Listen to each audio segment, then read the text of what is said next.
All right, so it says, let me just see here. Let me confirm, make sure that this Zoom call redirects to the right place. And yeah, we're live. And awesome. Yeah, so we're live. Awesome. Yeah, Dapp University. So today I've got another special guest on the stream here. I've got Mr. The one and only Mr. Anthony Sassano. So welcome back, my friend. Hey, Greg, how you going? Oh man, it's going really well. So I'm super excited to do this. This is the first one of these live chats that we've done. It's kind of an impromptu thing. We've been doing these live streams Monday through Friday here on the channel. Anthony's also been doing some videos as well on his channel, which we're going to talk about later on in this stream today. So let's just see if we got everybody kind of rolling in here. Awesome. Yeah, we got some people in the chat. We got McMillan. We got Cajun, Brandy, Adrian. Awesome. Welcome. Very cool. So let's jump into this, man. So I've had you on my channel a couple of times. We talk about a lot of different things. Talk about NFTs or the next big trends in DeFi. What to watch out for in the Ethereum space. But one thing that we kind of mentioned before we jumped on the calls, we were kind of brainstorming about what we wanted to chat about tonight. Is things look like they're going to change for Ethereum very soon. What do you think about that, man? Yeah. So I think as we were discussing kind of offline about how, Ethereum over the last few months has been in a bit of a kind of like funny spot where there's been so much happening on the network that obviously the network became kind of overloaded, right? And the fees are very high. And that's kind of like, I guess, put a sour taste in a lot of people's mouths because obviously no one wants to spend $50 to trade on Uniswap, right? Like that's just ridiculous. And, I totally get that. And I think that at this point, Ethereum's kind of become known as like this whale chain, right? And people are like, it's not going to scale, right? It's old tech. But I think those narratives are definitely wrong right now. I think that Ethereum is gearing up to just basically blow everyone out of the water with how much it's going to scale. I mean, this month, people may have heard of like Optimism, a really kind of like hyped up scaling solution going live for Ethereum, a layer 2 solution that's going live this month. We also have Arbitrum as well, which is using similar technology to Optimism as well. They're called optimistic rollups. People have probably heard of. We already have a lot of layer 2 solutions live, like Loop Rings exchange for people that have used that, right? So Ethereum can scale. It's just that we took a bit longer to get there because Ethereum values decentralization, right? And doing scaling in a decentralized way is much harder than doing it in a centralized way, for example. So, there's so much going live this month, like Immutable X as well. It's like an NFT-based kind of decentralized exchange. There's just so much happening that I think that people have kind of like become, I guess, disillusioned by the fees and maybe missing that all this stuff is coming. And I think once it's out there and once apps are live and people can use it, the narrative is going to change really quickly where people are going to be like, oh, wow, Ethereum can scale. This is amazing, right? This is the same experience that they're getting from kind of maybe other things that they're using right now, but they still get the security guarantees and the decentralization guarantees of Ethereum and still get to be in the Ethereum ecosystem, still get to use their favorite apps like Uniswap and stuff like that. So yeah, I think that's going to be a really big deal this month and over the next few months as well. Yeah, totally. And I realized also, sorry, I got to fix this really quickly on the YouTube video. I realized I forgot a word in the title. Yeah, totally, man. I think it's spot on. So we've been talking about this a ton on this channel lately about, layer 2 scaling solutions. I'm super excited about Optimism. You mentioned, a couple others there. I've talked about a lot about how I'm super excited about Optimism for lots of reasons. Like, I think the biggest reasons are that developers can move their apps over to Optimism with near zero friction, basically, compared to other scaling solutions out there. It can preserve the network effects, which is one of the most amazing things that ETH has going for it right now with DeFi. Apps can talk to one another in that paradigm. I think those two things alone are going to be huge, especially for the short term. I know as people talk about maybe ZK ropes being a little bit better solution down the road, but of course we got some work to do in order to get to that point. But I've been talking about this, and I'm curious what your thoughts are. I've been making some speculations. I'm speculating that we're going to see a Uniswap V3 come out on Optimism. Of course, I don't have any insider information on that. Cannot confirm nor deny or anything like that. I guess the puzzle pieces that I've been putting together are just like, some cryptic things I've seen floating around on Twitter. Of course, the Unipig exchange that was launched for Optimism on the testnet. Just the sort of Yeah, I mean, the fact that Uniswap basically has an endorsement of Optimism on Optimism's homepage, all this kind of stuff. So we'll see, right? But I have a feeling there's an incentive for these apps to move to L2 really fast. And I've tried to like really temper people's expectations. I don't want to say like, Optimism is going to launch and then, all our problems are going to be solved in like the next day or anything like that. But I think there's going to be a match sort of lit under people's, rear ends. We'll keep it a family friendly show here, to move. And the fact that we have such near zero friction to do that, I think we're going to see some changes happen really fast. Yeah, I think so as well. And on your point about Uniswap, what layer 2 solution they're going to use, yeah, they will definitely use Optimism. I mean, all the kind of like breadcrumbs are there, as you were saying, and they're very close to that team. In terms of what V3 is going to look like, that's heavy speculation right now. They've been teasing it for a while. It's been hyped up so much. I think, I mean, I don't know for sure if they'll launch V3 on layer 1 and layer 2 at the same time, but they're definitely going to launch at layer 2. There's no way they're just going to launch a layer 1 implementation. So yeah, and on the technology side of things, you're right about Optimism offering kind of like this seamless transition for apps. Arbitrum is doing that as well because they're using the same technology there. You're talking about ZK rollups and the advantages it has. One of the advantages is that you get faster withdrawals with ZK rollups. Like optimistic rollups suffer from like a 7-day withdrawal delay, but I don't think that's necessarily like a death knell or anything that's like, bad. I think that can be worked around. And I actually think the end state for a lot of this stuff is that most users are just going to live on layer 2, right? Like there's not going to be a reason to go to layer 1. So you'll have like on and off ramps, because really for me, the only time that I really kind of like would withdraw from a layer 2, if everything's on layer 2, like if all the apps are on there and I'm doing everything I usually do on layer 1, the only time I would kind of withdraw would be to go to an exchange, right? To maybe go to fiat for taxes or whatever. So I kind of see a world where layer 2 is just like where everyone kind of sits. Layer 1 becomes like the security layer for layer 2, and we kind of just have that kind of like beautiful relationship there. So yeah, I think we have enough smart people and enough kind of really good builders and developers within Ethereum that we're going to solve any of the issues that kind of pop up. But again, it's going to be a multi kind of layer 2 world. It's not just going to be one size fits all. It's not going to be just one solution fits all. I mean, we already have like other things like Polygon, which used to be called Matic. They have a lot of traction as well on the layer 2 front too there. So yeah, a lot of really, really cool stuff happening. Yeah, totally. I'm glad you mentioned these other names too. I've been talking about Optimism a lot just because I've been following that project. I think they're a leader in this space. You made a really good point earlier, which is about how the layer 2 stuff, the pace at which the innovation is happening, Ethereum, it's important to understand. Part of that is because it is decentralized. Okay. And basically the progress goes where the incentives are, you know what I mean? And I mean, that's also true of centralized systems, right? But part of it is getting a decentralized community to coordinate to pull off something like this. And it's huge that it's even really possible to do something like that. Of course, I come from the world of watching open source software coordinate before we're all talking about, building decentralized communities with blockchain. And so, we've seen the magic of open source software for decades now. And we're starting to see that with blockchain in a way where there's, financial incentives in a way that, didn't quite exist to this level with previous open source communities. So it's really awesome. And I guess another reason I mentioned that is it is decentralized. And so we're going to see lots of different scaling solutions out there, which is a good thing, right? So Optimism is one that I've been particularly bullish on. It's good to see alternatives that implement the same type of scaling solution, but not necessarily from the same providers, that there are options. You know what I mean? Yeah. I think we don't want to kind of like have like a monopoly in the layer 2 space, I guess you could call it. We don't want just everyone just being on one. That's never good in general. Like, right. Competition breeds innovation and all that sort of stuff. And I did want to mention one thing you were talking about, how like, previously when Ethereum didn't have high gas fees or anything like that, there wasn't any real motivation or push to scale, right? Like you don't scale before you have users, because then you see what happens when you do that. You have a lot of these other blockchains that offering all this scalability, but they don't have users. So it doesn't matter at the end of the day, right? People are still on Ethereum. They're using Ethereum and all this sort of stuff. And Ethereum is congested, yes, and is expensive to use, but people are still using it at the end of the day.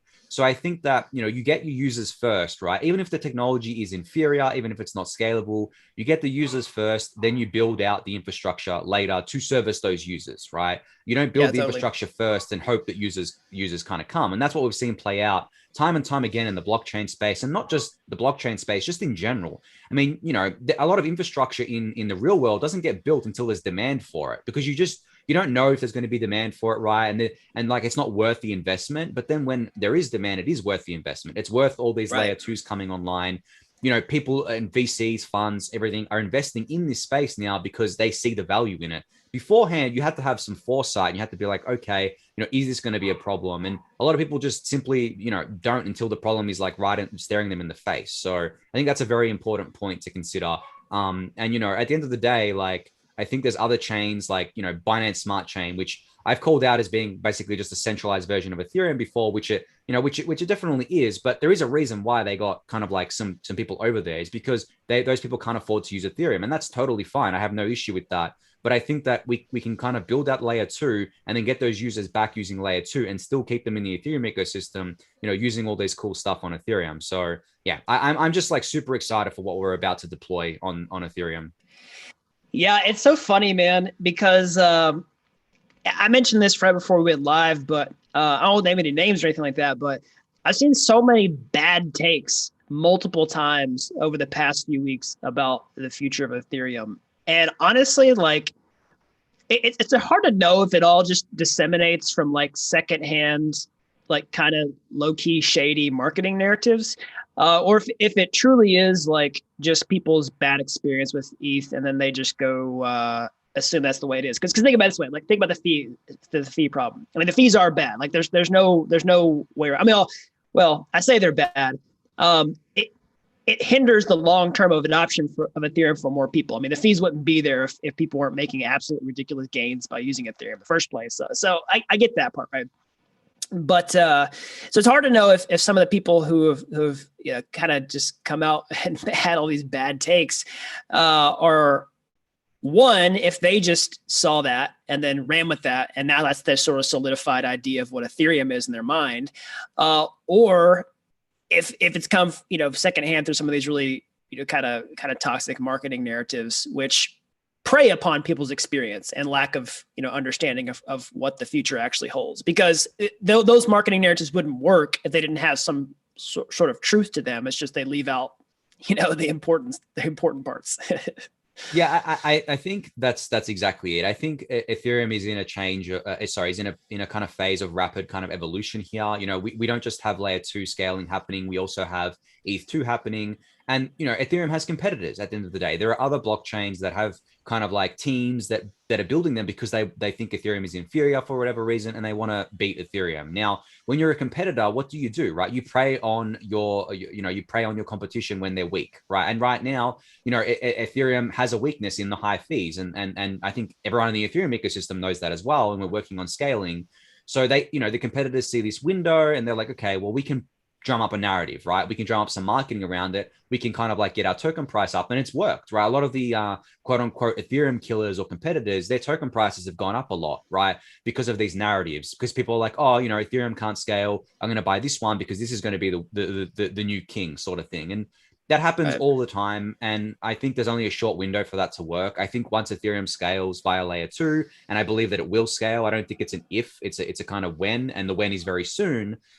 These narratives are just going to break down, and people are going to realize that, Ethereum is here to stay. Ethereum can scale. And yeah, I think that's when kind of like people wisen up to it. But yeah, definitely new people coming in, their first experience of Ethereum is the high fees. And that's a poor experience, right? And if they go to another chain and they get like low fees and they can do whatever they want, whatever's on there, then for sure they're going to be like, okay, well, why can't Ethereum scale? Because a lot of these things are definitely, not surface level things. You have to kind of explain to people, the trade-offs between that different chains are making to achieve scalability and all this sort of stuff. And that's just, at the end of the day, that's just not something that most people are interested in. They just want to kind of like use the apps, and do whatever, whether that's making money or something else. So I think it's a responsibility of the Ethereum builders to build out the layer two ecosystem in a very secure and decentralized way, but also in a way that actually gives people what they want, which is just the apps at the end of the day. Yeah, totally. I think that's perfect. Yeah, and I think things really are going to change. What I mean, as always, like the obligatory disclaimer here: this is not financial advice. I'm not like claiming to know exactly what's going to happen with the ETH price. We're not sitting here telling you to buy ETH before this happens or anything like that.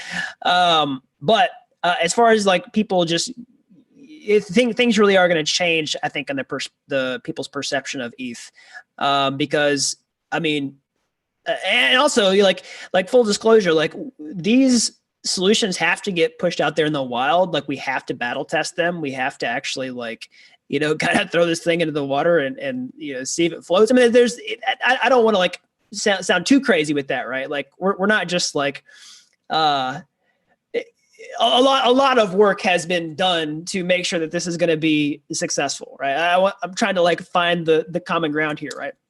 But yeah, I mean, it's the fees. The fact that we're going to be able to tackle this, though, have apps greatly improve the fee problem. It's not going to make it go away completely, but it's going to be a lot better than what it is today. And I think that's really going to be the sweet spot that changes the kind of big narrative around it.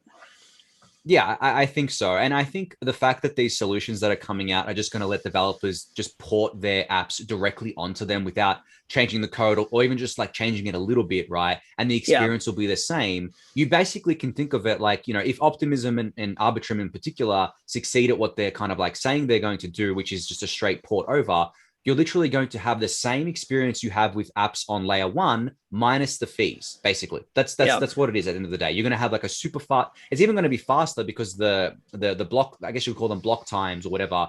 The confirming your transactions on layer two is going to be faster. So you're going to have a faster, like a much faster and much cheaper experience using the same apps that you know and love. And you're still going to get those security guarantees as well, which is incredibly important because as we've seen play out with something like, I use Binance Smart Chain because it's something that everyone knows.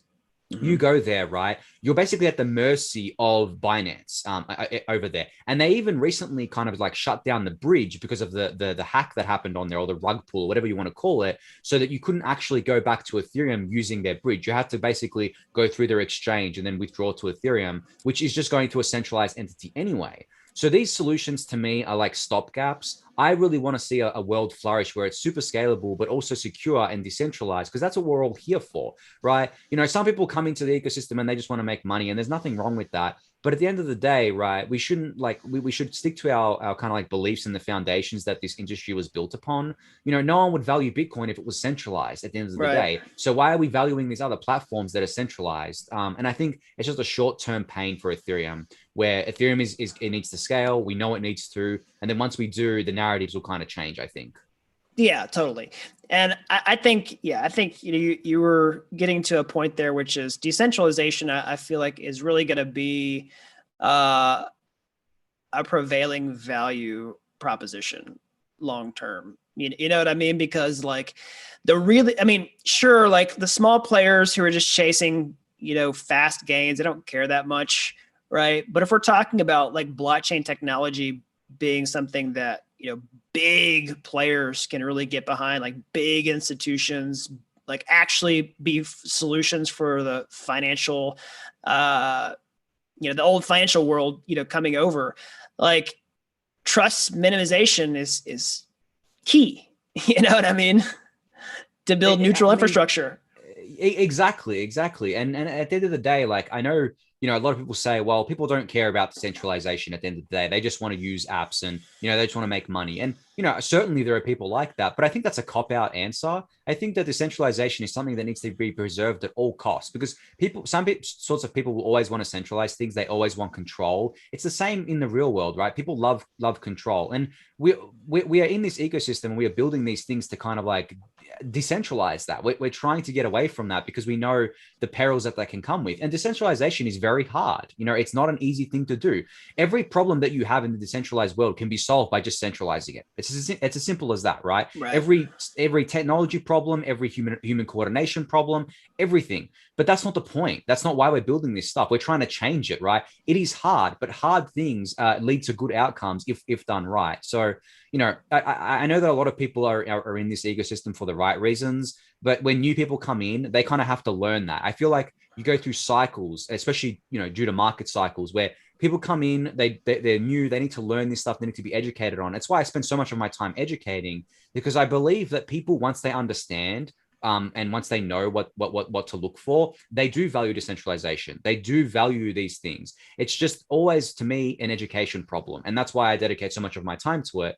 And I feel like it's getting better over time, but I feel like, you know, you need the technology to back it up too. You know, I can say, you know, layer 2's coming as much as I want, but if it's not here yet, then people are just going to be like, well, show me, right? Just tell me, show me. It's like every other project that has big promises coming down the pike that never actually deliver, right? Exactly. So you have to deliver, and I truly do believe Ethereum will deliver, but until it does, we're just going to have to deal with these kind of, like, I guess, narratives and people doubting it, right? But that's fine. I totally get that. But yeah, as I said, Ethereum is going to deliver here. Yeah, totally. I'm super excited. I think I've been talking on the channel a lot about how March is going to be a big month. The fact that we're going to see this roll out, I think we will see some apps move over in March. I think it's going to be insane. Yeah, I think so. And I think apps are going to move over so quickly because the technology allows them to, that people are going to be like, holy crap, like, you know, how did this happen? And I think that's going to really, really work to change the narrative. So I'm super excited for all that. Yeah, I've tried to temper people's expectations a little bit because I don't want to like overhype it, but it's kind of hard not to. Yeah, I mean, exactly. Like, definitely always need to temper your expectations and everything like that. And like you said before, we're not telling people to go buy ETH based on this sort of stuff or whatever. But in general, it's just very hard not to be excited if you understand what the technology enables, what's coming, you know. But at the same time, yeah, it's always, you know, the narrative and the promises are always going to be ahead of where the technology is. But if we can deliver on that, then it's even better, I think. Yeah, totally. And I'll go back to what we were talking about a minute ago with sort of the decentralization. Part of like creating this blockchain infrastructure, especially with Ethereum, where we can build on top of it and sort of build this borderless jurisdiction almost. It's almost I've thought about this a lot, and maybe there's somebody who's smarter than me that's like written about this online, who's got some really good like analogies. We talk about like blockchain governance, like decentralized governance, all this kind of stuff. It almost is like we are experimenting with like creating a new nation state in a way. You know what I mean? That where we're trying to figure out what are the values that actually make this sort of experiment successful. Just like we were, you know, when new countries were established in the Western world, like, and you know, other parts of the world too, of course. But you know what I mean? Like where new large communities that have borders, that have a common set of core values, that have a set of rules and laws, you know what I mean, that allow humans to flourish. You know what I mean? It's sort of like we're doing that digitally. Yeah, I mean, exactly. And I think that's a good analogy to go back to. I mean, you know, you could think of Ethereum as like New York or Manhattan, right? Where it's like super expensive to use, but like everyone's there anyway, right? Everything's happening there, all the activities there. And then you kind of like have the suburbs that might be like the layer 2s, for example, right? Where it's cheaper to live. There's still stuff happening there, but it's not as busy as like the CBD or something like that, or like the main city. And, you know, I always like to refer to BSC as like Vegas or something, right? Like this casino town, right? Because that's kind of what's happening there from what I see. But yeah, I think that's a good analogy. And human coordination problems are the hardest things, right? We have DAOs on Ethereum that are trying to do this, and there are some really successful models. But at the end of the day, you know, I think the way that governance is going to play out is going to be very similar to how we do democracy, where you have representatives that are quote unquote elected by, you know, different people. And in this case, it'd be token holders, and those people will uphold the views. But I actually think we can do what's called liquid democracy, where we don't have to wait all these kind of like arbitrary kind of like time limits, like 2 years or 4 years, to kind of change our representatives. If we believe that one of them in like a DAO is doing like a really poor job, you can very quickly undelegate your tokens and delegate it to someone else, right? Which is what's called liquid democracy. Which I think can actually be a much better model. And as this is global and always online, you don't have to wait, right? You can see, you know, in real time, if someone's doing a good or bad job. You can change your vote at any time. You know, you can have everyone from the world participate. So Ethereum really is like a kind of like global, I guess, like, I mean, I wouldn't call it a country, but like a global platform that anyone, anywhere can participate in. There's no need to get a passport, right? You don't need to kind of like, you know, go through all this kind of like bureaucracy to come on. You just buy ETH, go on Ethereum and use it, right? Use the apps, use whatever you want, become a citizen of Ethereum essentially, which I think is really, really cool. Yeah. Yeah, it's really cool, man.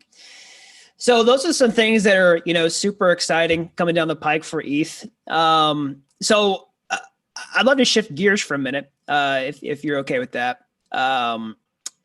First of all, I want to plug Anthony's YouTube channel, the Daily Gwei. He's been doing some daily updates that have been awesome in the Ethereum space. If you want to chat me a link to that or any other links you want me to include, I can put them down in the description below. After we finish up here today, you guys can check it out in the show notes down below after the live stream wraps up. But one thing that I've been doing some on my channel and my personal live updates daily are looking at some on-chain analysis, just to kind of get a bigger picture of what's going on in the crypto markets. I'm not a big trader. I'm not a big TA guy. I don't try to make like short-term price predictions. I just it's sort of like getting be like a weatherman and kind of like looking at the what's the general long-term forecast looking like here, and I think on-chain analytics is a really powerful tool to do that. I know some people even prefer it over like TA for those type of big picture things. But I've been looking at we've been checking the Nupal chart, lots of the big picture metrics with Bitcoin kind of getting overall market health. I'd love to talk about some of the things that you personally like to look at, what they mean to you, like how you like to use it. Is that cool? Yeah. So I guess, thanks for plugging my YouTube channel, The Daily Gwei. I've also got like a daily newsletter that I do as well. And it's obviously all about Ethereum, daily updates and everything there. But I also do once a month a series called the Daily Gwei Data Pump, where I go and look over these on-chain metrics and kind of like see where they are. And I'm like you, I like to take a longer term view. I see a lot of people kind of like on Twitter looking at short term kind of moves where they say, oh, look at all this kind of like Bitcoin that came out of exchanges, for example, right? It signals that, someone bought big and is going to cold storage. I mean, I think it can signal that, but at the same time, if so many people are looking at it, it could just be like quote unquote psyops from like big traders being like, well, if everyone's looking at this, I can basically, withdraw from the exchange and then I'll build a narrative around that, there's Bitcoin leaving exchanges, the price is going to go up, whatever, right? But on the longer term time frame, I actually think it works to show the health of a network, right? And the health of not just the network itself, but the holders as well of the tokens. So one thing I like to look at is how many kind of whales are holding ETH. And there's one chart on Glassnode, which is a popular kind of site that I use, that I think you use as well, that basically shows you how many people or how many addresses are holding 10,000 ETH or more, right? Which is a lot of money these days, right? So that has actually been going up ever since I think like November of last year. It's been rocketing up. Like there's just so many more big players getting exposure to ETH. And I actually think that signaled that a lot of people were underexposed to ETH, because if you remember back to December, the ETH price was what, like $400, $500 or something like that. And then towards the end of December, we had that massive rally, right? Where it basically just like teleported from $700 to like $1,300 in a matter of like a week. And, you had all that FOMO pour in. And I think what ended up happening was that a lot of people were underexposed to ETH in general, right? They were, in Bitcoin, of course, because Bitcoin was going up against ETH and all that sort of stuff. And then we saw kind of like the pendulum swing back. And, this kind of chart can actually show you, what the big players are doing, right? And where their confidence is, because they started loading up in, I think, October or November, it kind of bottomed out. So, they're going to load up when the price is low. They're not going to wait for it to rocket up to buy up as well. So that's one thing I look at. Obviously, I look at, the health of the network in general, like active addresses on the Ethereum network and how many people are actively using it. The fees, as bad as the fees are for the end user, I think the fact that there's so much fees being paid on the network is incredibly healthy, and also we just had EIP 1559 approved for the July hard fork for Ethereum, which is going to burn a portion of those fees, which is just going to feed value back to ETH as well. So in general, I think the kind of like high fees are actually really, really bullish for the short term to show the demand to get our layer twos deployed and all that sort of stuff. But yeah, looking at that on chain, right, and seeing how that's growing over time. New addresses, not just new addresses that are holding no ETH, but addresses that are holding, say more than one ETH, for example. If that's going up, that more and more people are coming into the ecosystem. As you mentioned, like the Nupal metric, which basically measures how much of the kind of people are in profit and how much are they in profit by. So you can kind of spot like tops and bottoms using that to see how frothy the market is. So yeah, there's so many different tools. I mean, Glassnode is just one website. There's Coin Metrics. Into the Block, Crypto Quant.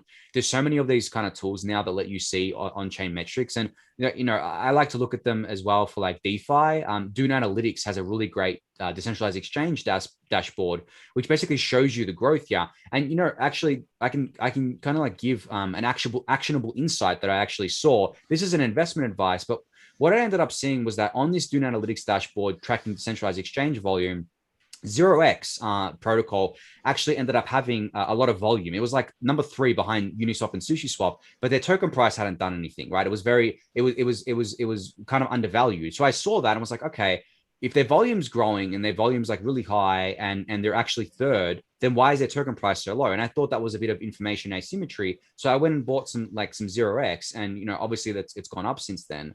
So I think that you can spot these things on chain before other people do, and it's not and it goes way beyond that too. I mean, there's another tool called Nansen, and they have some really great like insights there, but you have to pay for it. I think it's like $2,500 a month for their top tier bundle. But what this gets you is it actually gets you a feature called hot contracts. So what this does is it actually looks on chain for smart contracts that are getting a lot of money flowing into it, right? Which means that maybe it's a new yield farm or something. Maybe it's a new token, and you can actually see that on Nansen and action that as well. And they actually recently there was like this farm called Big Data Protocol or something that like a lot of money went into. So you could actually see that in this hot contract section, and you could action that. You can basically see like all these smart monies kind of flowing in, and all these big monies flowing in. Like you can follow into that. Obviously, there's risk here, but yeah, these on-chain metrics are just like, if you know what you're looking for, there's some really nice alpha to be had here. Yeah, totally. That's awesome. Yeah. So let's see here. Yeah, you mentioned several services out there. I'm familiar with a number of them. Of course, familiar with Glassnode, familiar with Dune Analytics. I'm familiar with Nansen, Coin Metrics. That's the one that got integrated with CoinMarketCap, right? I think you can like go to CoinMarketCap's like individual token pages. I think they integrate Coin Metrics to kind of show you a handful of insights as well, right? Yeah, I think so. Yeah, I think these, like CoinMarketCap and CoinGecko and stuff are getting smarter about how they show these things to users. Especially with like what the supply is doing and things like that. Because for a long time, CoinMarketCap just showed like the market cap of an asset, but you can't just show the market cap because there's so many different things going on. Like there's tokens that are locked, right? There's vesting that goes on for like investors and things like that. And there's different kind of stuff like tokens locked in staking for these protocols. I mean, I think Masari actually, or On-Chain FX, which is part of Masari, pioneered this thing called liquid supply, where they would actually tell you how much of the supply is actually active. Because, you can actually, there's a really cool chart on Glassnode actually called the Bitcoin HODL waves or the Ethereum HODL waves that'll show you how much of the supply has actually been active over a certain amount of time. So, it'll show you like on Bitcoin, because it's been around for a while, you can actually see that 10% of the supply hasn't been active for over 10 years, which is incredible, right? But a lot of that was obviously the early coins that Satoshi mined. But even shorter time frames, you can see that a lot of coins haven't moved in such a long time, and you can kind of get a really good idea of how much of the supply is actually active on the network and floating on the network really, really actively there. So yeah, there's so much insights to be had here, and I'm glad to see these coin tracking sites integrating them, because I think for end users, it's very important for them to know what's happening in that kind of arena. Yeah, totally. I think that's spot on. And yeah, I think that's great. I think that's cool for ETH. One metric that I was looking at on the ETH metrics that I think is hard to really make too much, draw too much insight from is ETH on exchanges, because like it's something it's measuring centralized exchanges only, and it's like we're doing so much DEX activity that I don't know that it's even a useful metric anymore. It's funny you mentioned that, because there's actually a chart, well, two charts that I look at on Glassnode, and you can actually compare them. So what I did was I took the ETH on centralized exchange chart, and I took the ETH and smart contracts chart, and I compared them. And what was really, really curious to see was that when DeFi summer started in like June of 2020, the ETH in centralized exchanges just started pouring out, but the ETH in smart contracts went up, right? Which means that ETH was actually getting off centralized exchanges, but into DeFi. It wasn't necessarily going into cold storage, but it was going into DeFi, which is a really, really cool metric because it means that we're actually succeeding at what we're trying to do, which is decentralize the finance and also kind of take power away from these centralized institutions as well. So, the metric on its own doesn't tell much of a story, but when you compare it to other ones, the story can kind of like show itself. And, you're going to have to know what you're looking for, of course, but it's really cool because you can do so much of these comparisons and see these sorts of things. You can even do a comparison with the price versus exchange flows versus like flows into dexes versus this versus that. I mean, maybe even into staking on ETH2, right? There's so many things you can do. It's just, there's a world out there and all you have to do is dig into it. A lot of these services are definitely paid, right? And they're not cheap.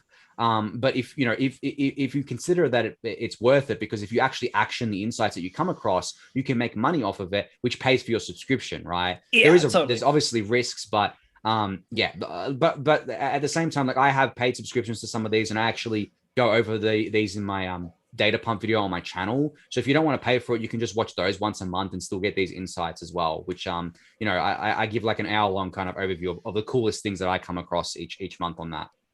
Yeah, that's awesome. Yeah, everybody go check out Anthony's channel for those. You got him in a playlist or anything like that? Yeah. There's playlists for, so I do like the Daily Grade Refuel, which is a daily update on Ethereum. I just go over the news of the day every weekday. And then the Daily Grade Data Pump, which is my monthly kind of on-chain update there. And, hopefully I'm going to get some more videos out as well. I think there's so many new people coming into the ecosystem. We need just more and more education. Like obviously you do a lot on this front.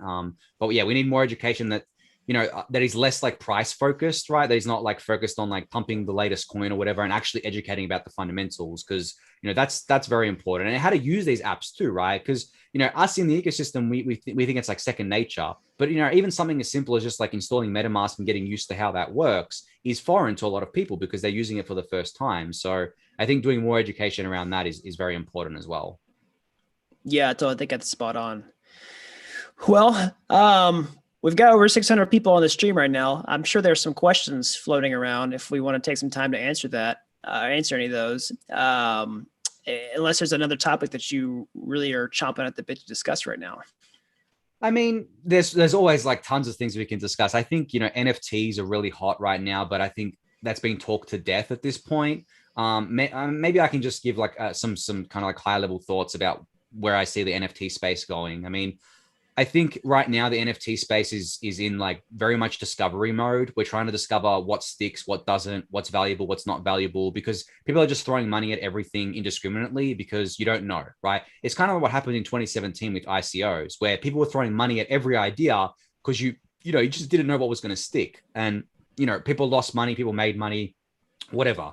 But I think NFTs are here to stay. I think they're actually the most powerful onboarding vehicle that we have for Ethereum, because DeFi is awesome, but DeFi appeals to a specific set of people, whereas NFTs appeals to pretty much like, most people. I mean, NFTs aren't just art. It's like in-game items, right? Collectibles in general. That market is huge, absolutely huge. And it appeals to a very different set of people that DeFi does. So I think overall, I'm incredibly bullish on NFTs and everything there. But at the same time, I'm cautious about like the market activity right now, because there's just so much froth. I mean, people paying, so much money for things that they think might be valuable one day, but, maybe they won't be. Like trying to, come to terms with what the long-term value is of a lot of this stuff is hard.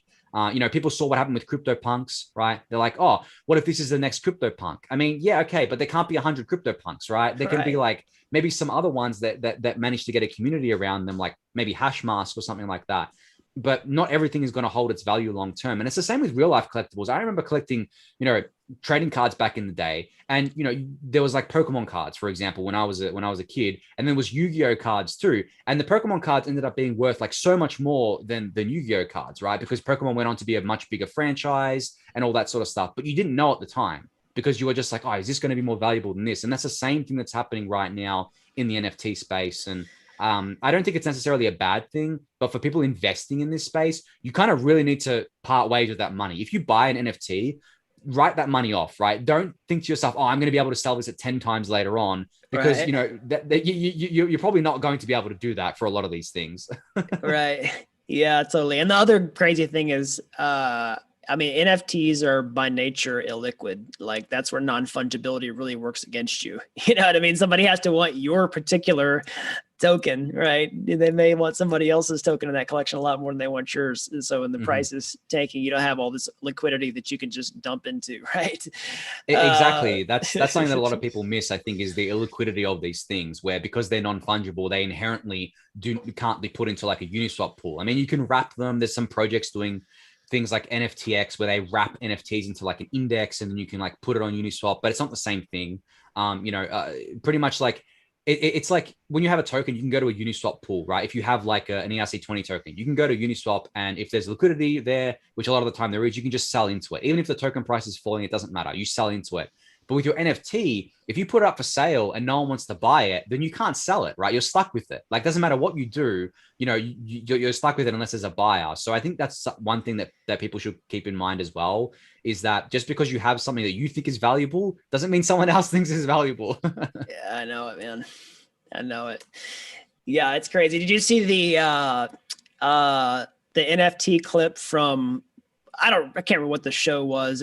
It just came out like in the last 24 hours. It was like Good Morning America or something like that. I don't know what the actual news show was. The Today Show, I think it was. Was it? Yeah. They were confused by why NFTs are valuable. And it's just the kind of same thing we're seeing play out with a lot of people outside of the ecosystem, right? Even inside the ecosystem, people are struggling to, realize why NFTs are valuable, why people are spending money on them. And I think unless, if you think that about NFTs, then, you kind of like maybe don't get collectibles in general, I think, no matter the collectible. Some people say, oh, it's not physical, it doesn't mean anything. Well, let me pose this to people who say that. If you're a trading card collector, which I am, I have a lot of Pokemon cards from when I was young. How often do I look at those cards, right? I mean, I have them, I know they're there, but do I actually go and look at them every day? No, I don't, right? But how often am I on a computer? How often am I interacting with the Ethereum ecosystem? How often am I going to be playing video games or being in VR in the future, right? Then your NFT becomes like this tangible asset that you're actually going to be looking at a lot more and valuing a lot more than a physical object, because our lives are becoming more and more digital, right? So I have a lot of collectibles, you can see behind me in general, but there's a place for both physical and digital collectibles. And I actually think that we're going to have like AR as well, augmented reality. There was a clip on Twitter the other day of someone holding like a trading card in their hands, but it was like a fully virtual trading card. It was just AR projecting it onto his hand.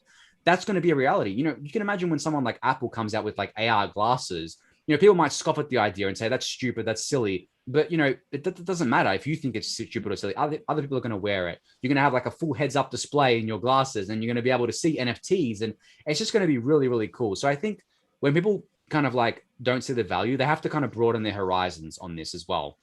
And also, the value of a lot of these things is the scarcity of them too. Like for CryptoPunks, for example, there's only 10,000 punks that'll ever exist, right? There's only like then they have different traits. There's like 9 zombie punks or whatever, 9 alien punks. They're the ones that sell for a lot. Then there's 8 punks, and they get rarer and rarer. So, it's kind of the same thing as like the physical objects. There's only like a certain amount of them. And also, I think CryptoPunks have a story behind them. They're the first NFT, right? They were given away for free. It's kind of like Bitcoin. Bitcoin was like the first cryptocurrency. A lot of it was given away for free or cheaply because you could buy it for nothing or mine it for, very easily. And then one day it became worth a whole lot more than that. It's $1 trillion asset now. So, and that's why I think a lot of people are making different bets as well, because you don't know what's going to be valuable in the future. And a lot of this is basically emergent value. It can only be done once. I think CryptoPunks is a special case. I think they're always going to be worth a lot. You can't recreate being the first at the end of the day. You can't recreate being the first NFT on Ethereum. So I think that's a big part of its value. But yeah, I think for us, maybe Gen Y, Gen Z, stuff like that, it comes natural to us because we grew up with digital stuff all around us. But for older generations that didn't, it's the same thing. They don't, use the internet the same way that we all do. They were the late adopters for the internet, right? So they're probably going to be the late adopters for this. And people always make jokes on crypto Twitter. They say, oh, the boomers are going to buy like all our coins at like 100x valuation. Maybe they will, because like they're not going to buy it until they can buy it through their like brokerage account. They're not going to install MetaMask and go on like, DeFi apps and like use Uniswap directly. And it's not even just like them. It's like a lot of people are I'm not going to do that. So if you're doing that, you have so much alpha that you can extract from this ecosystem right now because you're just willing to use the tools, man. It's just Yeah. it's so crazy to me. Like, as someone who grew up in the digital world, it's just funny. It's just really funny how people don't get it. Yeah, it's pretty crazy, man. I think the funniest thing about the TV segment, I forgot what you said was the actual show, but the funniest thing to me is like how fast people are just to condemn things they don't understand. You know what I mean? It's like I get not getting NFTs. I mean, I didn't really get it the first time I saw it. Full transparency here. Like sometimes I still kind of like do a double take. You know what I mean? But I don't like, my instant reaction isn't that stupid. You know what I mean? Because you really don't want, especially if you're in a position like they are, 10 years down the road, if this is something that truly is like massive, for that to now be preserved in the pages of history as you were the person who gave the really, really, really bad take on one of the next big things, like on national television. It's like, oh my gosh, it's like, it's like hating on internet tech in like the early 90s or 94, 95. I always go back to Paul Krugman, who is an economist, but he's famous for saying that he thought that the internet would have no more impact on the economy than fax machines, right? And everyone kind of knows that, and that's what he's known for. And looking at that, like, you don't want to be that person, right? Why would you want to be that person? And as you said, like, people forming strong opinions about something without actually being educated on them always surprises me. I mean, we've had a lot of the NFT space has come under attack lately for its carbon footprint, for example, right? Where people are saying, using NFTs contributes to climate change. And at the end of the day, right, if an NFT transaction isn't being done in an Ethereum block, another transaction will just fill that same block. What really contributes to the increased carbon footprint is when the price of ETH goes up and more hash power comes online, right? Because the miners can be more profitable, whatever. Or like, it's more profitable to mine Ethereum. But the thing is, a lot of people who see this don't have that deeper understanding. They just have the surface level understanding, and then they form a really strong opinion about it. And then you can't change their mind without going through like all the motions, and it takes a long time. So I think in general, forming strong opinions before you have all the information is, I mean, not just crypto, just in life, is just not a great way to go about things. It's just human nature. Yeah, it is. But it leads to you missing out on things. You miss so many opportunities by doing that. If you do your research and still think it's a bad idea, then fine. But yeah, I just feel like you can't have a strong opinion on something if you do like the most basic level of research on it. It doesn't make much sense to me. I mean, it's okay to like at the end of the day, like you're still the one missing out. You know what I mean? The thing that I really hate is like people have such a strong public platform, and then they just instantly form this opinion, this like really bad take, and now it just cements it in everyone else's head who's watching them. And you're talking about tens of millions of people who are watching the show, and it's like, come on, guys, come on. Anyways, I don't want to spend all day on it, but it's just not going to age well, I don't think. Yeah, exactly. If you're like someone with a reach or an audience, we need to turn that into an NFT. We need to turn that clip into an NFT. Yeah. Yeah, for sure. I think it's funny because people are doing that right now, right? They're turning all these things into NFTs. It's quite funny seeing that play out. I think like some YouTubers did it as well. But yeah, I mean, on that point, I think, yeah, if you have an audience, you have a responsibility to make sure that you're presenting like the facts. But at the end of the day, most people, or a lot of people, don't do that for one reason or another, and it's kind of like sad. But there is a balance, and as always, I think people should get their kind of information from multiple sources. You shouldn't just be listening to one person or watching one news station. You should be listening to multiple people and have opposing views, because if you don't, you get stuck in one mindset and you get kind of like into an echo chamber, which is not healthy, I don't think. Yeah, totally. So I got a question here coming in the chat if you have time. I think it will be a pretty slow pitch softball for you here. Yeah. Go It's for it. Let's see here. Thoughts on Ethereum as a long-term store of value? Yeah. Okay. That's yeah. Soft pitch question, right?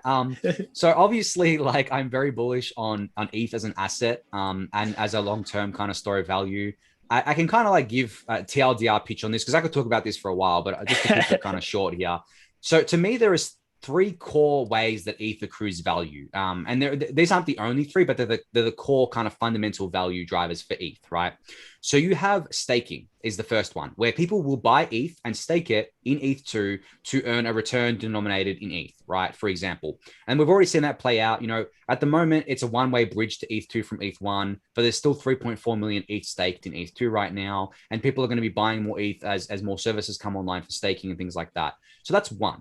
The second is use as kind of like collateral within DeFi. And I like to call it trustless collateral because ETH is a decentralized asset on Ethereum, right? If ETH and Ethereum are linked, right? ETH is the powerhouse of the Ethereum cell, so to speak, right? So that, and also ETH has like a really large market cap. So it's very good as collateral. It's very liquid. You can trade in and out of it on any number of markets, whether that be decentralized or centralized. And it's very good if you're using it as collateral. Liquidators can come in and be sure that if they liquidate you because your position's underwater and they liquidate your ETH, they can go sell that on secondary market sort of thing and kind of like make a profit there. So that's the second one. The third one is obviously its demand for fees, right? Everyone needs to have ETH to pay for fees at the end of the day. And obviously this has gone up a lot. The fees are really high. So lots of ETH is being paid here. And that's an incredible demand driver for ETH. Now, and the second part of the fees is now that we have EIP 1559 going in, as I said before, it basically burns a bit of the fees every time someone uses the Ethereum network.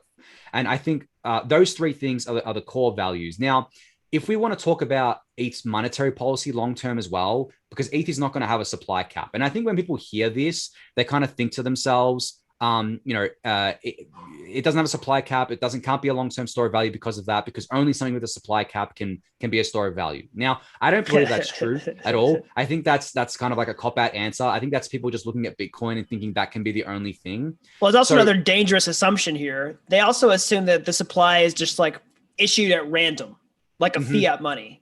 Right, yes, which is it's not. It's a predictable block subsidy. And when we do proof of stake, there's going to be a predictable max issuance. Exactly. So and the percentage increase trends towards zero because it's a fixed supply.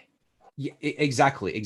So I can explain how this works as well, because it goes deeper than obviously Bitcoin is very easy to understand because you can just tell people there's a supply cap. It halves every 4 years. That's it, right? But Ethereum's policy is a bit more intricate, but I think I actually think it's better, and I think it's more healthy.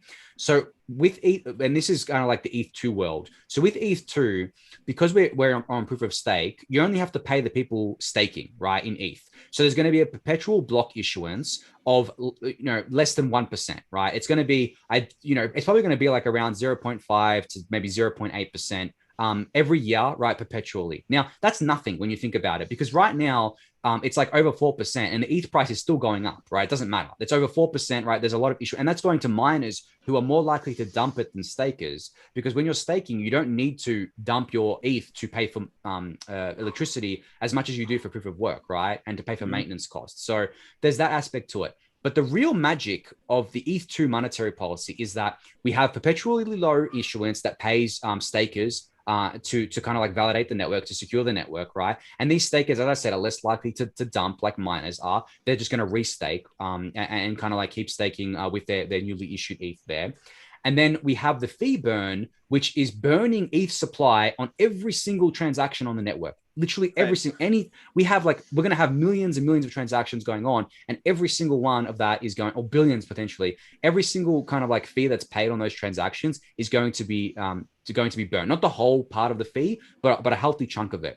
Now, you can imagine a world where we have, say you have 0.5% or like 0.8% or whatever being issued each year, but then you have a fee burn that is burning 0.8% of the total ETH supply a year or more than that. So potentially we can get to a world where ETH issuance is actually negative, where each year we're actually in negative because of the fee burn. And that's the magic of it. That's what a lot of people aren't seeing. And that's what is the bullish case for Ethereum, is that screw cap supply, right? We're going for negative supply. We're going for better than cap supply. And we're doing that in a sustainable way where the whole network is symbiotic. The stakers get paid, they get paid for securing the network, and the fees get burned and the value flows back to ETH holders, and everyone's happy. So that is in a nutshell the ETH bull case, and why it is a magical long-term store of value, because it's such a symbiotic relationship with all the stakeholders on the network. Yeah, totally. I think it's a great explanation. The only thing that I would add to it, and I think you alluded to this, but I just want to like clarify it, is one of the reasons we have an infinite supply for ETH is we don't actually ever want a cap supply because we never want block subsidies to run out. We don't want a network that's run off of fees. It's a security risk. Yes. You know what I mean? So I think that's one thing to like shake people when they first like freak out about ETH having a supply. It's a feature, not a bug. And you know, you explained a lot of the other amazing benefits of this, but that's one of the major impetus for support in the first place. I think on that note, yeah, that's very important, and that is what has influenced the design of this kind of monetary policy. Is that I mean, a lot of people don't really think about this, but you know, Bitcoin's supply going to zero, unless the transaction fees, you know, being paid on Bitcoin make up for the block subsidy going away, right? Or not going to zero because that doesn't happen for another 100 years, but basically going very low. And unless the price keeps up, right? You're going to have a network where the miners are going to be mining for like a tiny block reward and relying on fees more and more. And if the fees aren't really high, then the network becomes insecure. Now, we're already seeing this play out where Ethereum's fees are already much higher than Bitcoin because all you can do on Bitcoin is transfer BTC around, right? There's no apps or anything like that. On Ethereum, there is, and there's much more you can do with it. That's why the fees are high. So from that perspective, for me, I just don't see how Bitcoin's going to get to a point where the fees are going to be paid. You know, there's so much fees going to be paid on the network that it can support the proof of work miners who have incredible costs, right? They have like those massive costs of mining because of the machines that they have to maintain, electricity they have to pay. So yeah, I mean, I'm not going to say that it's not going to work. Maybe it does work, but for me, there's like the two experiments playing out, and I'm very glad that Ethereum as a platform is not going down the same road.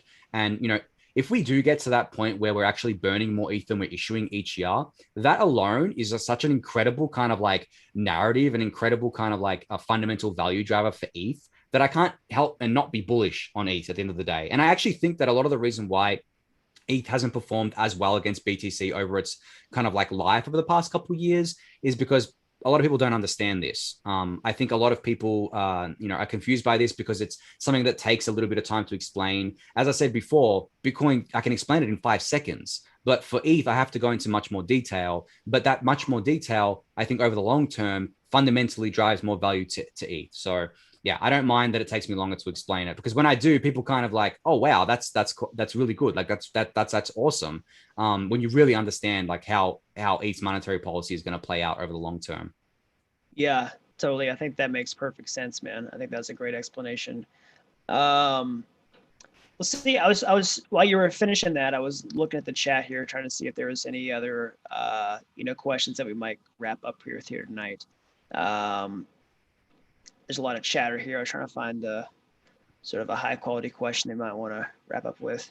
We could, I mean, you're a big time ETH bull with a famous Ethereum price target. I don't know if you want to talk about that or not. I don't personally throw out long term price predictions. I've analyzed some of them on my channel. I've looked at Raoul Paul's, you know, 20K ETH prediction. Do you want to talk about any of that? How do you feel about that? Yeah. I mean, I can talk about it, and I'll preface this by saying that this is not investment advice. I have no crystal ball. I do not know what the ETH price is going to be, but I think I can talk about this because I've been saying this for quite a while now. So I guess back in, I guess like 2019 or 2018, I think 2019, I started saying this. ETH price was like hovering at $100 to $200 or whatever. And I kind of looked at everything, and EIP 1559 was around, right? It was being researched, and we had the ETH2 kind of like issuance kind of schedule out, and we kind of knew what we were going to work towards.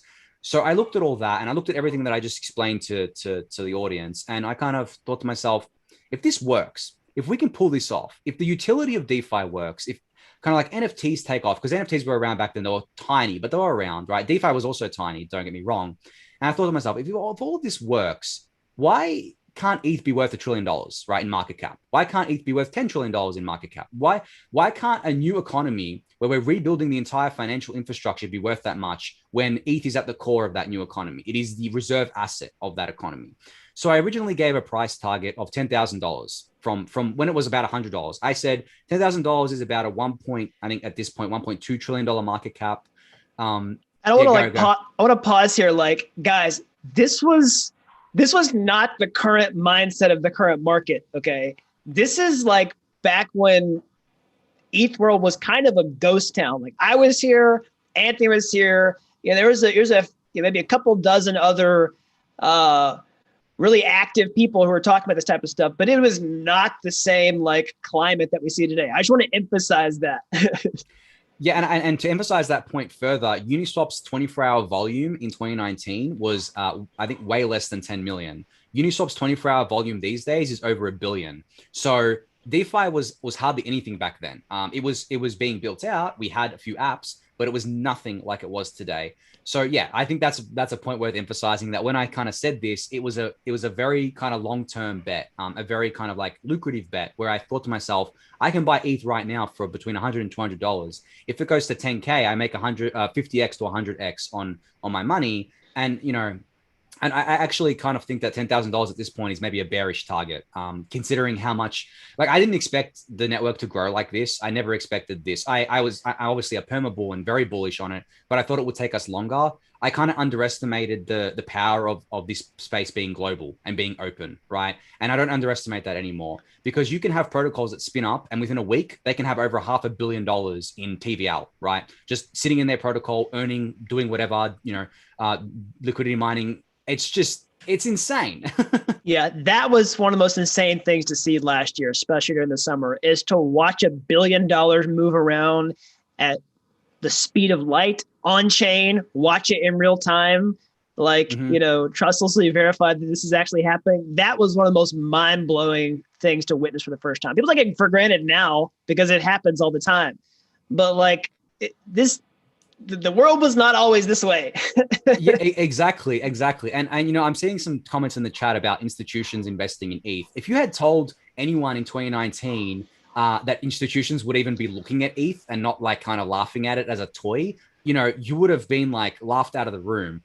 The fact that institutions are buying ETH, I think, is a kind of like a consequence of them buying BTC as well. Because if you think about it, the leap from non-crypto to BTC is huge, right? To go from not being in crypto to just buying your first Bitcoin, to get that paradigm shift in the way you think about things and the way you value these things is quite big. But to go from BTC to ETH is very small, because it's the same ecosystem. It's the same universe. So we're already seeing companies, public companies, buying ETH now. That My2 company, the publicly listed Hong Kong Stock Exchange company, they bought more ETH than BTC, right?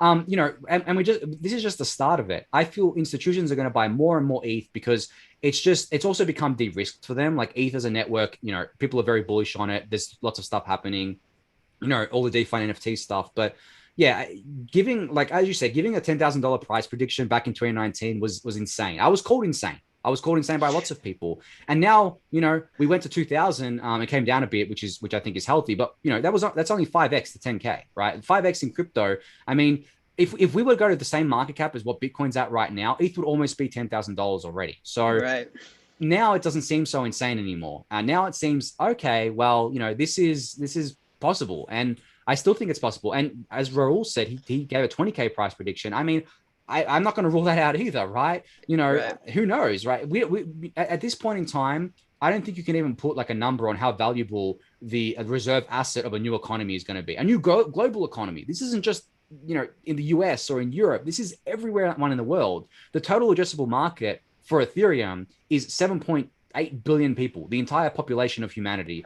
And, I know the fees are high now, but that's not always going to be the case. This is early adopter phase. This is like dial-up. This is actually like 56K modem, where only a few people got access to the internet. It was slow, it was clunky, but we're going to get there. We're going to get to a point where we have like fiber internet speeds, as a comparison for the world in Ethereum, right? We're going to have a global financial system that anyone, anywhere can access cheap, right? Very cheaply. And we're just going to revolutionize the entire financial system. That's the bull case, right? And if you're not convinced by now, being in this ecosystem, that this is going to happen, then I don't know what's going to convince you, because I'm convinced more than ever, right? There's no way the traditional system can beat DeFi. Absolutely no way. They're not going to catch up. They're not going to kill it. There is absolutely no way. We're going to take over the entire system, and we're going to do it without them even knowing what's happening, which I think is really bullish as well.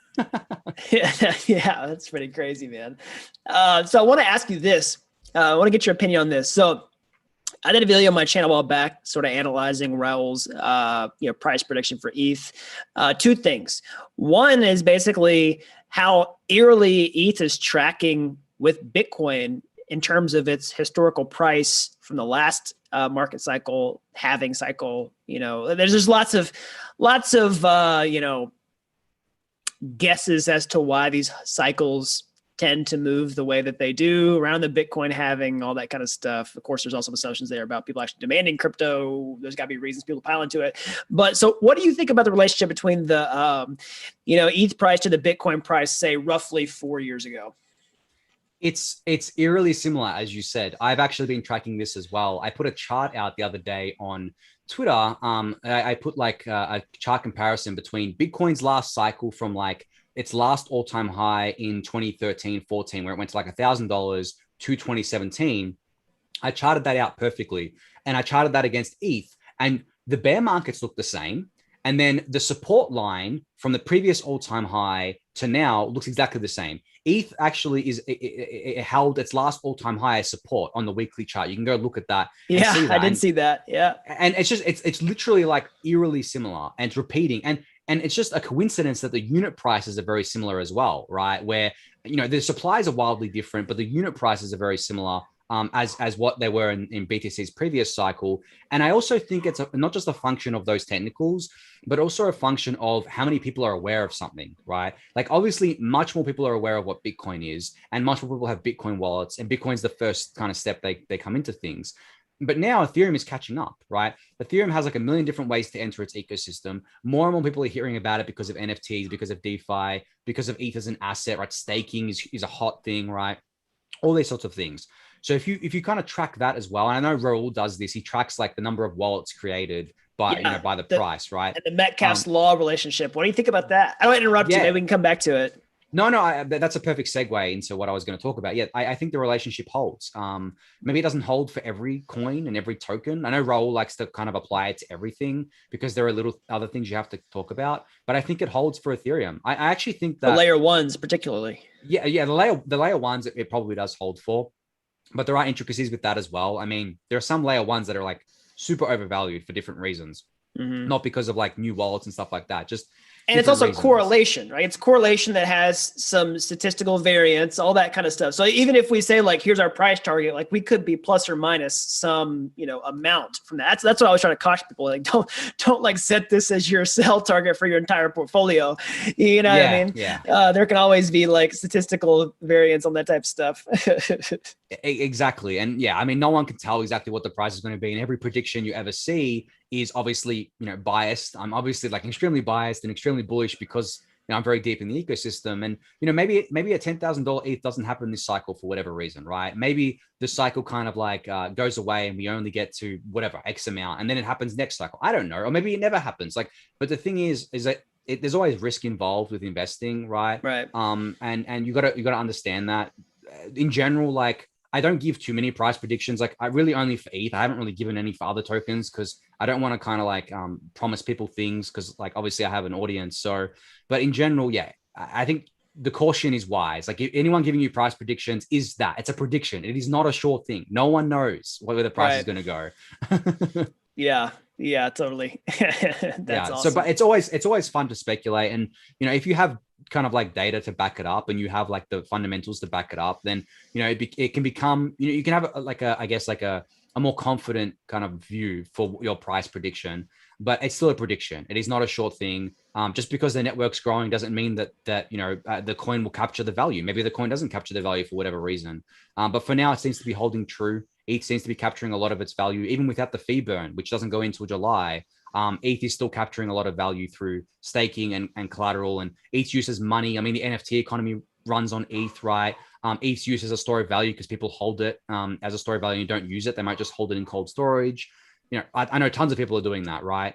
So yeah, I mean, if you add all those things together, it's kind of very hard to be bearish.